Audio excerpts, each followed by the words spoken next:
Hi, I'm Christine. And I'm Olivia. And we're here to take you through the setup of the new GX Series version 4 board, also known as the GX Plus. So you may have used one of the smart GX boards before, but the V4, the version 4 or the GX Plus, is a little bit different. There are a few settings that you need to move through, some information you need to give it and not give it, and we're going to show you how, once it's installed and hung on your wall, what you need to do next. So we've got ours plugged in, but we need to first of all make sure the power is on, and we're not talking about the button at the front, that's your standby button. Under here, there is the power switch. So I've just clicked that and you can hear the power's come on and the light should be orange. So we turn it on. And as you can see, it says it's smart, it's powered by Android, and you will just kind of have to wait to move through each of the screens, and there will be different settings to input, or as I say, skip as well. So here you can see it's kind of whirring round, which means that things are getting going in the background. Remember, this is the first time it's been switched on, so you are setting it up straight out of the box. Oh. Okay, so you can see it's saying hi there. And the first thing we need to select is our language. So we've got it by default English United States. So I'm going to click on that, and you can see here are all the different languages that you can select from. And I am going, have I gone too far? Just going to select English and then United Kingdom. And this will matter because it's about some of the spellings that you might find on the board. You've also got the option to have a look at the vision settings as well. And you can change those, so you can do this later on, so we don't need to do it now. So we'll click done, and then we'll click start. Now, of course, we need to add it to the Wi-Fi. You can also connect the board via an Ethernet cable, so you can have a wired connection. We've opted for the wireless connection, so at this point, you need to choose your Wi-Fi connection if you're using it, select it, and enter the password. And there you can see it's connected to the Wi-Fi and we're heading straight through.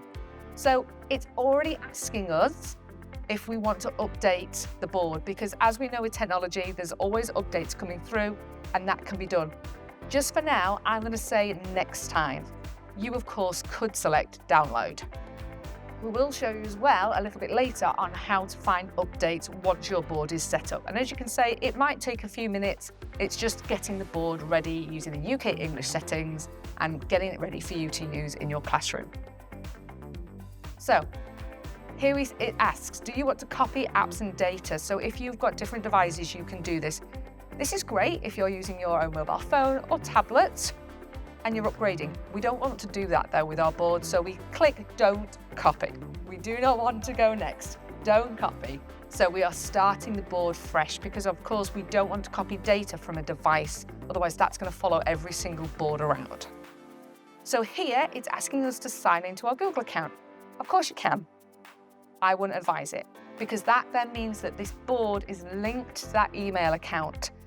That's not necessarily what you want. You can add the device on remote management and manage it that way. If you want to set up user profiles, again, you can do that later on. So for this, we're going to say skip because we don't want to do that. Skip? Yeah, absolutely. We don't want to add it to one of our Google accounts right now. Then we've got some Google services that you can choose whether you want to allow or not. We're just going to continue more. You can choose what you do and you don't want the board to do automatically. This bit, we have to accept the terms and conditions in order to set the board up. So we'll click accept. Now it's asking us to set a pin. This is a pin for the board. If a pin was set at this point and it was forgotten or lost, you're locked out of the board. So again, we are going to skip. We don't need a pin at the moment. That can all be set up later on. Again, skip anyway. It's always giving you those choices. And again, it just keeps going through the process. So it wants to choose our region and our country. Let's check, yeah, we'll go more. And we'll find, it says, if I scroll past it, do stop me, Olivia, because you know what I'm like. Sad to see. Oh, there we are, Great Britain, United Kingdom, England. So that's us, okay? And we click next. And as you can see, now we're getting closer, we're almost at setup. So we'll always say a tablet is starting because, of course, we're using Android. So it basically sees it as a giant Android tablet. So it's just getting ready. And there we are. You can see it's all set up. It's automatically, because we're connected to the Wi-Fi, got the correct date and it's got the correct time. You can see there we've got some apps on the home screen. We will have future videos which show how to personalize that.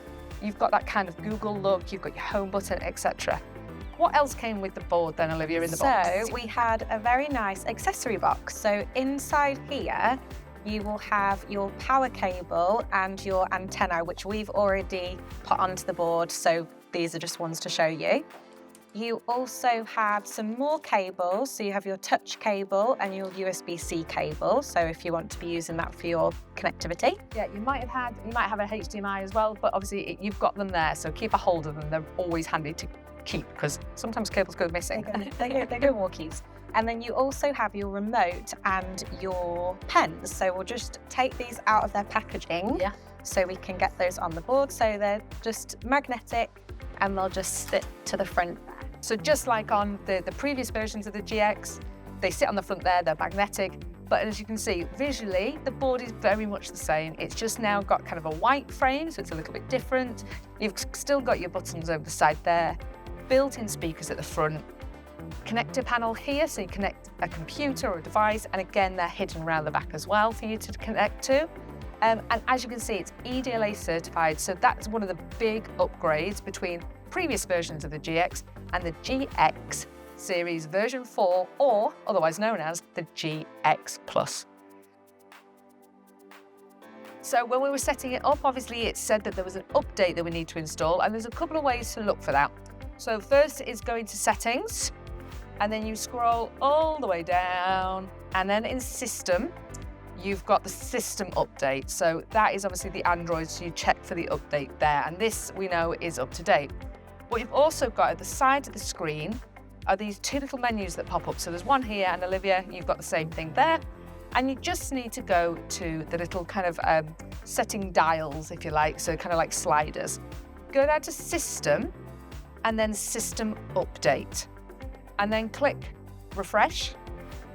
And that's where you'll see that new version has been found, so you'll need to click to install that. It's an over-the-air update, so it can be installed on the board. And of course, you've also got the option if you wanted to do a local update, you need to download it, put it on a USB and do it through the board. And of course, you can do it through remote management. I'm not going to click update for now because we don't want to start that process, but that's what you do. Bit of advice, don't do it just at the start of the school day, maybe do it after school or in a holiday, not when a teacher's about to use it. Going back home as well, another really important feature, we've spoken about the smart remote management. So important for you to be able to easily manage all of your boards remotely. The clue's in the name, from any web browser on any computer, anywhere. If you go to the app selection, the menu down the bottom here, you'll see all the pre-installed apps, some of the Google apps and the smart apps. So you open that up there. You need an account. That has to be done first before you enroll the boards. So all the information is here. We obviously have an account. So in here, you put your account name. Ours is just ET. You accept the terms and conditions and you enroll. And the board will then be automatically enrolled on your device management system, your remote management system. And then of course, then it's time to explore. Make the most of the remote, the pens, the different apps, and use it to teach in a way that works for you.